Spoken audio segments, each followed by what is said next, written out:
Selamat pagi teman-teman, sahabat doa, mari kita tunduk kepala kita berdoa.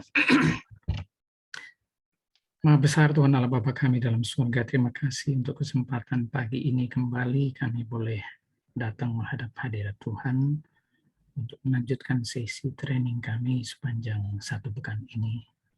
Mohon Tuhan menolong kami dengan tuntunan Roh Kudus-Mu agar kami boleh memahami pelajaran-pelajaran yang kami ikuti dan kemudian Tuhan menyangkupkan dan memampukan kami untuk menerapkannya dalam kehidupan kami sehari-hari. Terima kasih sudah mendengar doa kami, terpujilah nama-Mu, dalam nama Yesus kami sudah berdoa dan mengucap syukur. Amin. Baik, selamat pagi saudara-saudara yang kasih dalam Tuhan. Terima kasih untuk kehadirannya kembali pagi ini. Saya minta izin share screen-nya.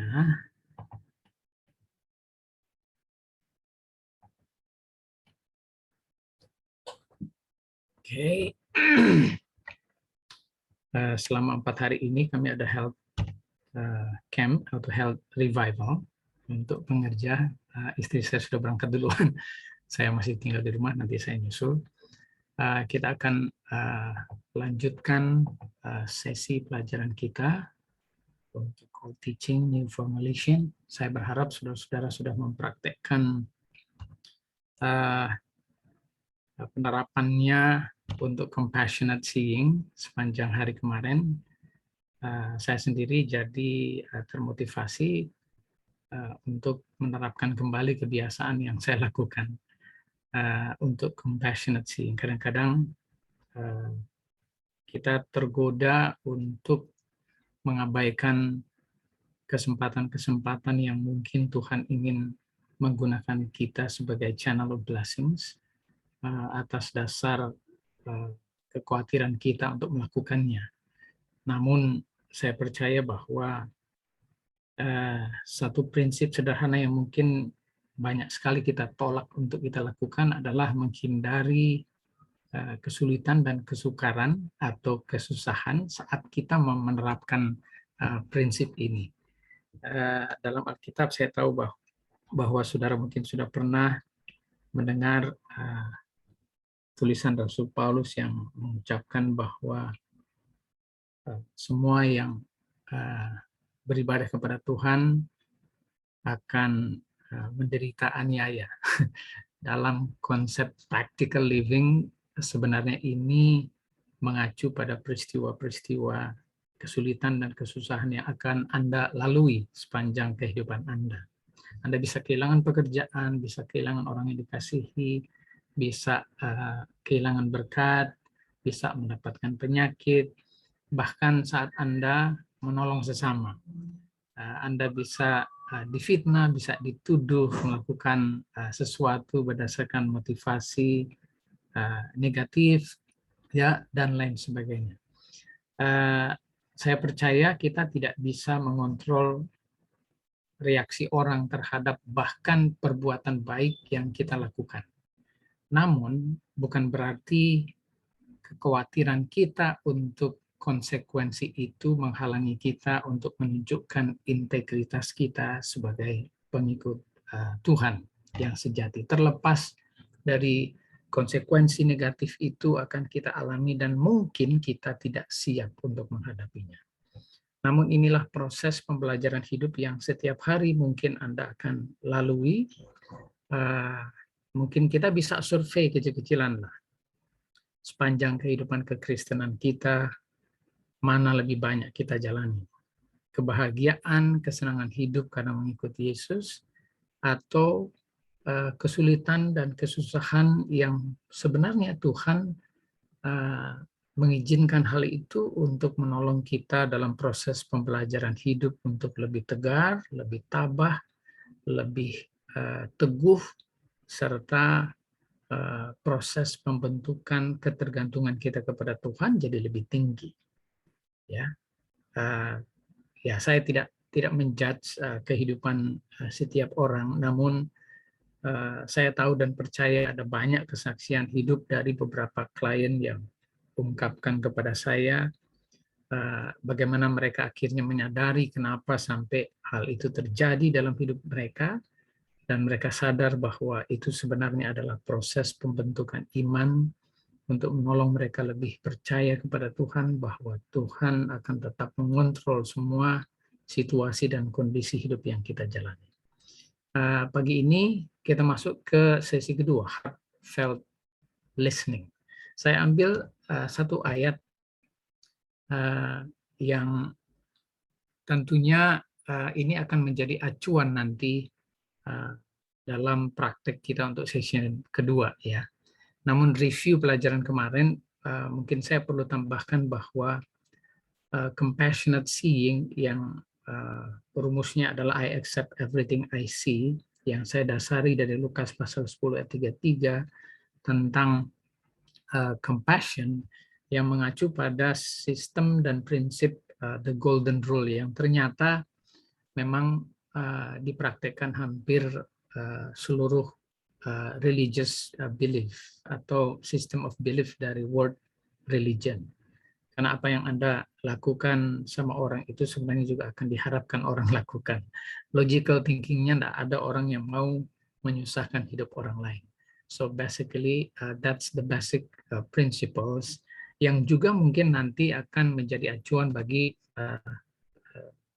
prinsip kedua, heartfelt listening. Saya ambil ini dari Filipi 1 ayat 27-30, ada satu statement di situ yang berbunyi, aku mendengar.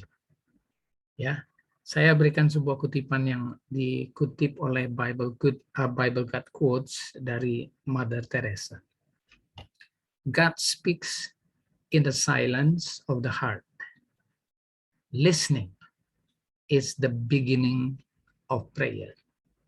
Allah berbicara dalam ketenangan hati, dan mendengar adalah awal dari sebuah doa. Saudara-saudaraku yang kasih dalam Tuhan,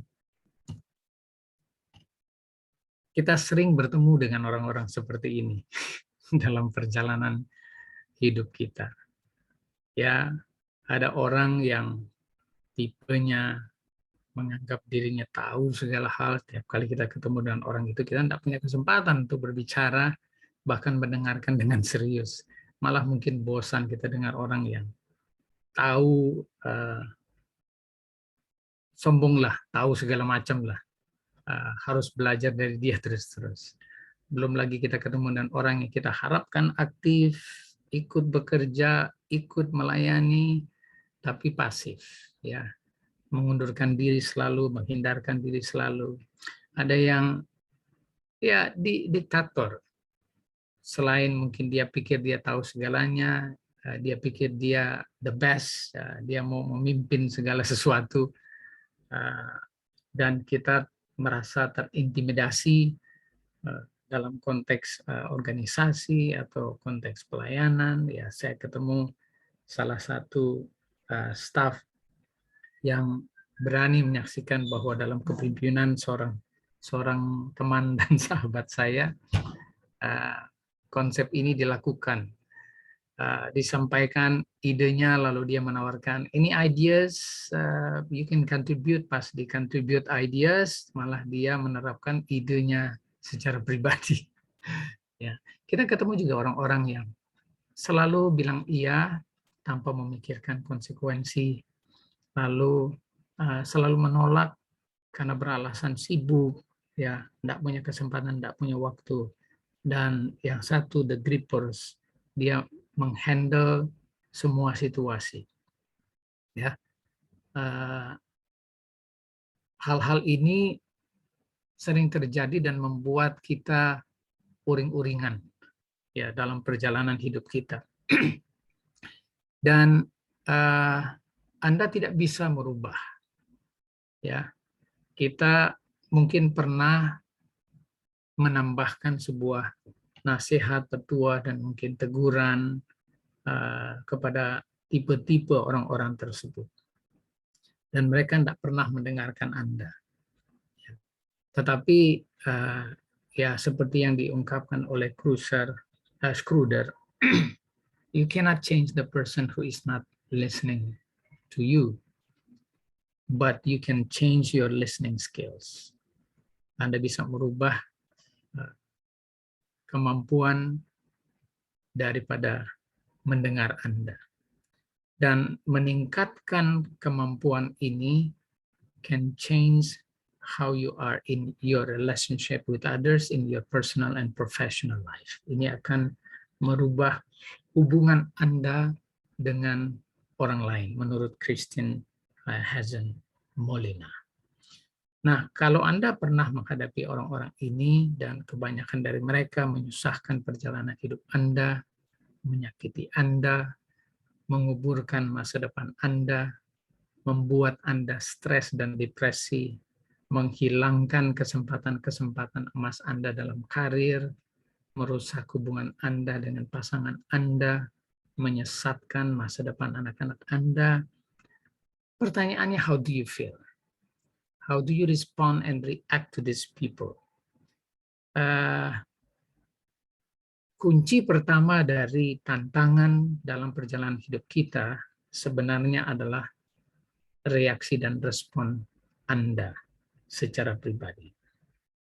Sekali lagi, perjalanan hidup Anda menentukan intens dan kualitas hubungan Anda dengan Tuhan, lalu itu diterapkan dalam hubungan Anda dengan sesama, plus Anda harus konsisten dalam menjaga integritas Anda untuk menunjukkan bagaimana kualitas hubungan Anda dengan Tuhan Anda. Sehingga sering kita melupakan untuk mendengar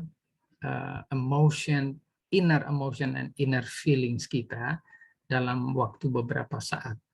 Ini agak beda ya untuk mengekspresikan itu dalam jangka waktu yang lama.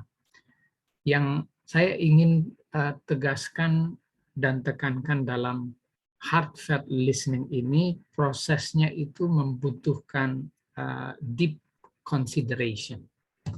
Ini adalah hasil yang normal, ya, yang akan terjadi, yang seharusnya periodiknya itu short, tidak boleh lama. Ya, ini expression yang dicatat oleh Schröder-Paul. Ada banyak orang yang mengakui, I would have to admit that I'm not happy in this relationship. Dalam hubungan rumah tangga, hubungan persahabatan, banyak orang mengakui bahwa mereka tidak bahagia. Ya, tapi pada prinsipnya banyak yang menutupi dan mengabaikan feeling ini, lalu tidak memikirkan panjang apa yang harus dilakukan. Ya, ada yang berpikir, I might just decide to quit this job without even considering what is the prospect of the future if they did quit the job. Ya, I would speak my mind more often than could get me into trouble. Ya, banyak sekali orang yang akhirnya ya terlibat masalah karena terlalu terobsesi dengan persepsi dan pola pikirnya berkaitan dengan kesulitan yang dihadapi. Dan ada yang takut karena kesulitan dan kesusahan ini tidak akan pernah berakhir. Anda mungkin pernah lihat orang yang mengurung diri berlama-lama oleh karena peristiwa yang dialami. Ya, I might think of suicidal thoughts. Saya bahkan berpikir untuk bunuh diri, ya, dan lain sebagainya. Saya dapati beberapa kasus untuk hal ini. Karena heartfelt listening-nya salah. Ya, mereka terlalu terbenam dengan feelings tanpa menggunakan hati yang bijak untuk mendengarkan atau mengekspresikan mereka punya emotional feelings. Saya punya teman di Facebook memposting statement ini di Facebook-nya tentang kasus di tempat saya di Makassar tanggal 10 September yang lalu. 10 September itu sebenarnya adalah hari pencegahan bunuh diri sedunia. Ya, tetapi sehari setelah itu di Unhas itu seorang mahasiswi bunuh diri, dan ini suratnya. Ini surat wasiat mahasiswi tersebut. yang gantung diri seusai putus cinta. Ya, saya tahu di Indonesia pun kasus bunuh diri banyak dan kalangan remaja banyak sekali yang mengalami hal ini. Dan kalau saudara baca, kalau bisa baca itu ya jelas-jelas, ini cuma masalah cinta. Gadis ini bunuh diri karena takut mamahnya malu, ya kemudian dia pikir nggak ada cowok yang mau wanita bekas, istilahnya sudah pernah dipakai. Dan lain sebagainya lah. Jadi karena dia tidak sanggup untuk hadapi hidup, ya akhirnya memutuskan untuk mengakhiri supaya orang tuanya tidak malu. Percuma juga dia hidup kalau tidak ada lagi yang mau sama dia dan lain sebagainya. So gadis ini tidak mempraktekkan heartfelt listening yang proper. Cuma berhenti untuk memikirkan ekspresi sakit hatinya, tapi tidak memikirkan reaksi dan respon bijaksana yang harus dia lakukan dan dia pikirkan. Ada banyak orang yang mempraktikkan hal ini, dan bahkan orang-orang kita, umat-umat kita. Bahkan dalam konteks pelayanan dan bahkan di gereja. Ada orang yang sudah tidak lagi hadir di gereja karena memang mungkin kunjungan dari pendeta dan tua-tuanya tidak terlalu intens. Ya, dia pikir ngapain saya mau setia kalau tidak ada kunjungan, tidak ada doa yang disampaikan, dan lain sebagainya. So, Scudder mencatat, our rational self often tries to protect us from painful feelings and experience. Kita punya rasional, pemikiran rasional itu mencoba melindungi diri kita dari perasaan dan pengalaman yang menyakitkan. Tapi pertanyaan, but at what cost? Ya, tidak mendengar hati kita mungkin menjauhkan kita dari rasa sakit, tapi menahan kita dari semua jenis pengalaman yang mengarah pada pertumbuhan dan kebahagiaan pribadi. It's actually a process of developing our personality and character. Kalau orang tidak lakukan hal demikian, apakah Anda tidak ingin belajar untuk merespon dengan bijak, terlepas dari treatment orang yang tidak Anda harapkan? Dengarkan hati Anda, lalu kemudian proses mendengarkan ini dengan pengertian. Ya, ini berkaitan dengan compassionate seeing. Ya, kurang lagi satu ya. They will form a basis for empathy, the capacity to be moved by others' emotion, the highest form of understanding, because we are connected to the other person not only through the mind but also with the heart. Artinya sebenarnya begini, ya. Kalau kita berharap, expect kita orang melakukan apa yang ingin kita harapkan di treat, maka mungkin cara kita mendengar itu kita mesti olah dan proses kembali. Pertanyaan yang mungkin saya sempat singgung kemarin adalah kenapa sampai dia lakukan itu terhadap Anda? Kita tidak tahu masalah apa yang dihadapi oleh orang tersebut. Dengarlah mungkin suara-suara hati yang mungkin akan memberikan informasi kepada Anda bahwa mengertilah jika seseorang tidak melakukan yang baik terhadap Anda, mungkin malah dia sedang menghadapi sebuah masalah personal, di mana kita mungkin perlu menggunakan waktu dan kesempatan tersebut untuk bahkan lebih menjangkau orang yang sedang bermasalah tersebut. Rasanya tidak masuk akal. Ya, but that's a process of us connecting to the person who has actually insight issues. Ya, agak sulit memang. Tapi proses ini adalah proses pembelajaran di mana kita sedang menggenapi sebuah prospek yang Rasul Paulus ungkapkan di ayat yang saya pilih hari ini. Kita lihatlah, kita analisa untuk mengakhiri ini. Kalau Anda perhatikan ayat 27 sampai 30 ini sebenarnya adalah proses yang harus kita pahami dalam kacamata yang berbeda. Ya. Memang Rasul Paulus menuliskan,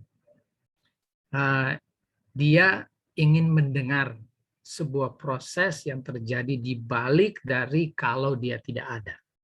Atau kalau misalnya ekspektasi kita tidak seperti yang kita harapkan. Yang pertama adalah, hendaklah hidupmu berpadanan dengan Injil Kristus. Artinya, kehidupan Anda tidak boleh kontradik dengan apa yang Anda percayai dan apa yang Anda yakini. Supaya apabila aku datang, aku melihat, ya, kalau Tuhan Yesus datang, He sees the way you respond to life issues, the way you respond to bad treatment from other people. Apabila aku tidak datang, ini worst case scenario. Kita ini Advent, penunggu kedatangan Yesus yang kedua kali. Kalau dia tidak datang dan banyak hal negatif terjadi, banyak masalah dan problem hidup terjadi, apakah dia mendengar? Ya, kata mendengar aku dalam bahasa Yunani itu artinya to hear in various senses, mendengar dengan semua senses. Itu semua panca indera kita gunakan. Ya, kemudian mendengar. Binois itu dalam hatinya keributan respon kita itu terdengar, terreport, ya, orang jadi mengerti. Mengerti tentang apa? Bahwa kamu teguh berdiri dalam satu roh. Sehati sejiwa berjuang untuk iman yang timbul dari pemberitaan Injil. I'm not talking about the evangelistic series yang kita sering buat, karena berita Injil itu termasuk cara Anda mengekspresikan hidup Anda berpadanan dengan Injil dalam kehidupan sehari-hari. Ini bukan bicara soal Anda bikin KKR 1 pekan, 1 bulan, bikin pekan 2, bikin seminar, dan lain sebagainya. Every day of our lives, we are actually spreading the gospel. The life of the gospel within us itu harus kita beritakan. Dan cara kita memberitakan adalah dalam menghadapi perjalanan hidup itu kita teguh berdiri dan selalu berjuang untuk iman yang kita yakini. Kita tidak digentarkan sedikit pun oleh semua situasi dan peristiwa yang tidak menyenangkan. Ya, untuk orang-orang yang tidak kenal Injil ini kebinasaan. Tapi untuk Anda dan saya, tanda keselamatan. Tanda keselamatan. It's basically the seal of the salvation. Dan itu datang dari Tuhan. Makanya Rasul Paulus menutup, ini dikaruniakan bukan saja untuk percaya kepada Kristus, tapi untuk menderita untuk Dia. So, kalau kita beriman, kita cuma berharapkan hal-hal yang make us comfortable, that it's not really genuine faith, ya. Dan saya percaya bahwa proses ini akan terus berlangsung sampai Tuhan Yesus datang. Nanti Tuhan akan melihat hari ini Anda bagaimana, besok Anda bagaimana. So konsistensi dari iman yang kita yakini harus kita tunjukkan either with our compassionate seeing every day and then with our heartfelt listening every day. Ya, Anda harus mendengar dengan bijaksana. Ekspresikan Anda punya feeling, but with a deeply consideration. Ya, Anda harus benar-benar menggunakan sistem ini dalam perjalanan hidup Anda. Karena kalau tidak, Anda bisa mengekspresikannya secara berlebihan tanpa pikir panjang, lalu memutuskan sebuah keputusan yang justru bukan hanya merugikan Anda secara pribadi, tapi merugikan orang-orang di sekitar Anda. Ingatlah satu hal, bahwa listening is the beginning of prayer. Heartfelt listening ini artinya Anda memulai sebuah proses doa dan meditasi secara pribadi. What should the respond that needs properly reacted? Ya, apa reaksi dan respon yang wajar dan yang bijak dari hasil heartfelt listening saya terhadap semua peristiwa yang saya alami. Dan hasilnya itu harus selalu menuju kepada sebuah kesimpulan agar Anda dan saya teguh berdiri sehati, sejiwa, berjuang untuk iman yang kita yakini. Semoga Tuhan memberkati kita dan kita bisa praktekkan itu mulai hari ini. Ya, dengarlah apa yang hati nurani Anda sedang alami, lalu pikirkan sebuah antisipasi yang bijaksana untuk merespon dengan bijak dalam semua peristiwa yang Anda jalani dalam kehidupan ini. Saya dengar tadi ada doa tentang KLB. Kami juga di sini hari ini ada fokus untuk proses pemilihan leadership. Saya tahu bahwa ada banyak peristiwa di mana kita mengharapkan sesuatu yang baik terjadi, but sometimes and oftenly God allow things to happen.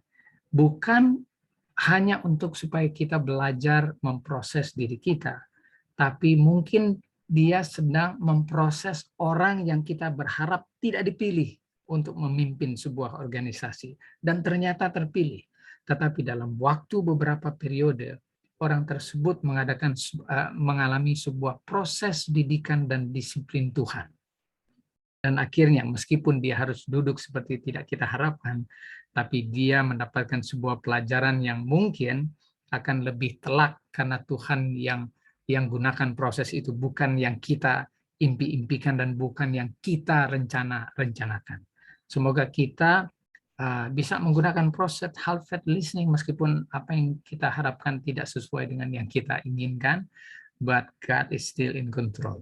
He will do his best. Semoga Tuhan memberkati kita. Amin. Amin. Minta tolong pendeta untuk bantu dalam doa. Oke, minta tolong pendeta Davi untuk bantu tutup dalam doa. Sorry. Mari kita tunduk kepala kita berdoa. Terima kasih Tuhan untuk pelajaran pagi ini. Semoga Tuhan menolong kami dan kami dimotivasi untuk melakukan proses yang kedua ini dengan digabungkan dengan pelajaran pertama untuk menolong kami memikirkan yang terbaik dari respon pendengaran heartfelt listening kami untuk suara-suara Tuhan yang menolong kami untuk memproses pertumbuhan iman kami untuk hal-hal yang terjadi dalam kehidupan kami. Dan biarlah hasil daripada heartfelt listening ini akan menolong kami untuk menerapkan sebuah kehidupan yang menjadi saluran berkat bagi banyak orang dan memuliakan Tuhan.